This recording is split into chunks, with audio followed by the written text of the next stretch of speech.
Hello बच्चों, मैं आपका विज्ञान शिक्षक कमलेंद्र हूँ।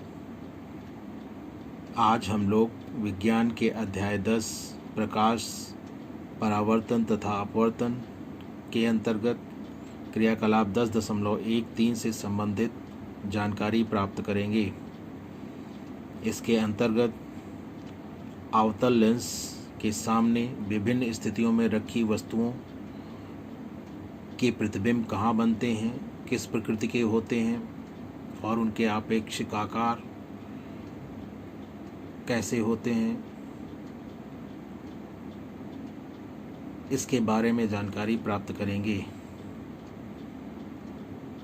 अवतल लेंस द्वारा प्रतिबिंब का बनना और उत्तल दर्पण द्वारा प्रतिबिंब का बनना, ये दोनों एक दूसरे से काफ़ी मेल खाते हैं, अर्थात एक दूसरे से काफ़ी समानता दर्शाते हैं। इसलिए हम उत्तल दर्पण द्वारा प्रतिबिंब का बनना, इसके बारे में एक बार पुनः जानकारी प्राप्त करेंगे। जैसा कि हम जानते हैं, उत्तल दर्पण के सामने वस्तु चाहे किसी भी स्थिति में रखी हो, उसके प्रतिबिंब सदैव वस्तु से छोटे बनते हैं, आभासी और सीधे बनते हैं। इसलिए हम उत्तल दर्पण के सामने वस्तु की दो स्थितियों में ही या वस्तु की दो स्थितियों से संबंधित प्रतिबिंबों के बारे में ही अध्ययन करते हैं। जैसा कि आप चित्र में देख रहे होंगे,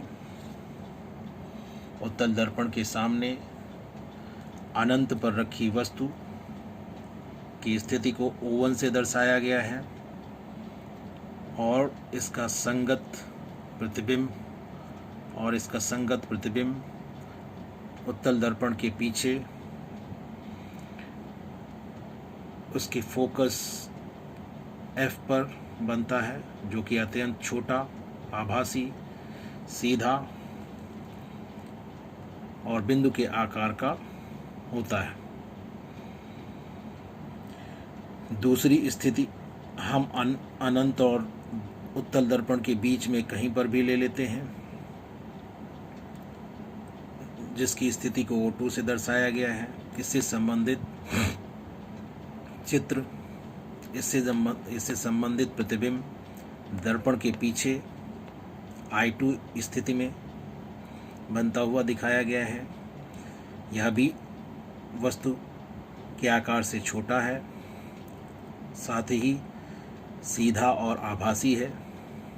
इस प्रकार हमने उत्तल दर्पण से प्रतिबिंब कैसे बनते हैं, इसके बारे में दोबारा जानकारी प्राप्त कर ली। अब हम अवतल लेंस द्वारा प्रतिबिंब का बनना जानेंगे। अवतल लेंस में भी अवतल लेंस के लिए भी वस्तु चाहे जहाँ स्थित हो अवतल लेंस के सामने, उसका प्रतिबिंब सदैव वस्तु से छोटा बनता है। अवतल लेंस के उसी ओर बनता है जिस ओर वस्तु रखी होती है। यही मुख्य अंतर है उत्तल दर्पण द्वारा प्रतिबिंब के बनने में और अवतल लेंस के द्वारा प्रतिबिंब बनने में। यह हमें ध्यान रखना है। तो आप देख रहे हैं, यहाँ पर भी हम वस्तु की दो ही स्थितियों से संबंधित प्रतिबिंबों के बारे में अध्ययन करते हैं, क्योंकि शेष सभी स्थितियों में या वस्तु चाहे कहीं पर भी अवतल लेंस के सामने स्थित हो, उसके प्रतिबिंब सदैव आभासी होंगे, सीधे होंगे और वस्तु से छोटे बनेंगे।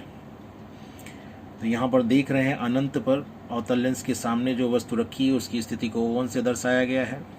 साथ ही इसके प्रतिबिंब को अवतल लेंस के सामने प्रथम फोकस पर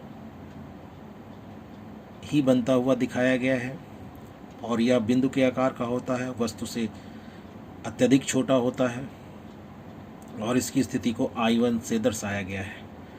यह लेंस की उसी ओर है जिस ओर वस्तु स्थित है।